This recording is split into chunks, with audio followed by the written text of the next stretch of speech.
BRS నేతలపై CM Revanth మరోసారి నిప్పులు చెరిగారు. నాటి ఉద్యమం నుంచి నేటి పాలన వరకు అనేక అంశాలను ప్రస్తావిస్తూ విమర్శల దాడి చేశారు. నిజాంతో పోల్చుతూ మాటల తూటాలు పీల్చారు రేవంత్.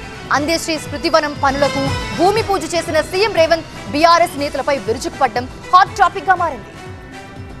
తులసి వనం లాంటి తెలంగాణ సమాజంలో గంజాయి మొక్కను మొలకెత్తనిచ్చే సమస్యనే లేదు. అందుకే మా స్ఫూర్తి అందేశ్రీ, మా స్ఫూర్తి గద్దరన్న, మా స్ఫూర్తి సోనియా గాంధీ. మరి నీ స్ఫూర్తి ఎవరా అని అడుగుతున్నా. నిజామా, కాసిం రిజ్వీనా, ఈడీ అమీనా? ఎవడు నీ స్ఫూర్తి? ఏ జాతి నీది? నీ జాతేంది? నీ నీతేంది? నీకు మాకు పోలికేంది? నీకు మాతో పోటేంది? మేము అదమర్చినప్పుడు, మేము కనుమూర్చినప్పుడు 4 కోట్ల తెలంగాణ సభానేతని కబలించి దోపిడీకి పాల్పడుతుంది కదా. ఆ దోపిడీని మేము అంత ఈజీగా మర్చిపోతామా? ఆనాడు కూడా ఇట్లానే 100 రూపాయలు పెట్టి పెట్రోల్ తెచ్చుకున్నారు, 10 పైసలు పెట్టి అగ్గిపెట్టె తెచ్చుకోలే. అగ్గిపెట్టె రావు. ఎవడన్నా పుణ్యాత్ముడు ఆ 10 పైసలు అగ్గిపెట్టె తెచ్చి గీర్నుంటే ఈ తెలంగాణ సమాజానికి బాధనే ఉండేది కాదు. అది చూసి భావోద్వేగానికి లోగైన తెలంగాణ బిడ్డలు, ఓ శ్రీకాంతాచారి, ఓ ఈశాన్ రెడ్డి, ఓ వేణుగోపాల్ రెడ్డి, ఓ సురేష్ నాయక్, ఓ యాదయ్య, ఓ కానిస్టేబుల్ కిష్టయ్య ఉరి కొయ్యలకి ఏలాడిను. బగబగ వండే నిప్పుల్లో తెలంగాణ కోసం అమర వీరులైన. కానీ వాళ్ళ కుటుంబంలో ఒక్కడికైనా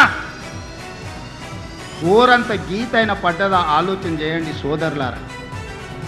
ఎంత దుర్మార్గులో, ఎంత కుట్రపూరితమైన జాతో ఆ జాతి ఈ తెలంగాణ సమాజాన్ని, తెలంగాణ జాతిని చెరబట్టాలని ఆలోచన చేస్తుంది. కకావికలం అయిపోయి చెట్టుకొకడు, పుట్టకొకడు, దేశానికొకడు దిక్కులేని పరిస్థితి నిజాం కుటుంబానికే పట్టింది. నీ కుటుంబం ఎంత? ఈకలోది, తోకలోది.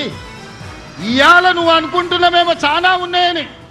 ఏది ఉండదు బిడ్డ. బిచ్చమెత్తుకొని బతకాల్సి వస్తుంది. తెలంగాణ సమాజం గమనిస్తుంది. దుబాయ్ పాస్పోర్ట్ బోకరు తెలంగాణ రాష్ట్రానికి ముఖ్యమంత్రి అయింది కదా. ఏం తక్కువ చేసిందని నేను అడుగుతున్నా. తెలంగాణ మీకు అమెరికాలో బాత్రూంలు కడుక్కునే నిన్ను ఐటీ ఇండస్ట్రీస్ మినిస్టర్గా 10 సంవత్సరాలు ఈ ప్రజలు భరించారు. రబ్బర్ చెప్పులు లేని కోమటిరెడ్డి వాళ్ళ ఇంటి ముందల 1000 రూపాయల కోసం గంటల కొద్దీ నిలబడ్డ నిన్ను, నీ కుటుంబాన్ని ఈరోజు మంత్రిగా చేసింది.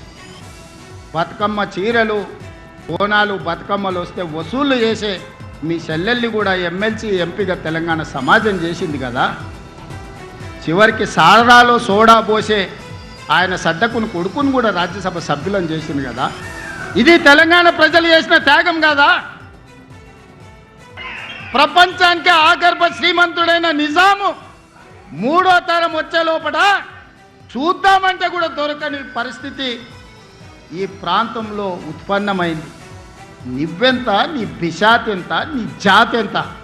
నీ జాతి ఈ ప్రజా పరిపాలన మీద శాపనార్థాలు పెడుతుందా? ఎందుకోసం దిగిపోవాలి? పోవాలి అని అంటున్నాడు. ఎందుకోసం పోవాలి? నువ్వు దోసుకోవడానికి పోవాలనా? నీ దొంగతనాల కోసం మేము దిగిపోవాలనా? నీ కుటుంబ దురాశ కోసం మేము దిగిపోవాలనా? ఆడపిల్లలకు ఉచితంగా బస్సు ప్రయాణం ఇచ్చినందుకు మేము దిగిపోవాలనా? 200 యూనిట్లు 50 లక్షల కుటుంబాలకు ఉచితంగా ఇచ్చినందుకు దిగిపోవాలనా? 7 లక్షల మందికి ఇందిరమ్మ ఇండ్లు ఇచ్చినందుకు మేము దిగిపోవాలనా? 500 రూపాయలకే సిలిండర్ ఇచ్చినందుకు మేము దిగిపోవాలనా? 70,000 ప్రభుత్వ ఉద్యోగ ఖాళీలను భర్తీ చేసినందుకు మేము దిగిపోవాలనా? రైతుల కోసం రైతు భరోసాతో పాటు 21,000 కోట్ల రూపాయల రైతు రుణమాఫీ చేసినందుకు మేము దిగిపోవాలనా? దేనికోసం దిగిపోవాలా? దేనికోసం దిగాలా? దేనికోసం దిగాలని నేను అడుగుతున్నా.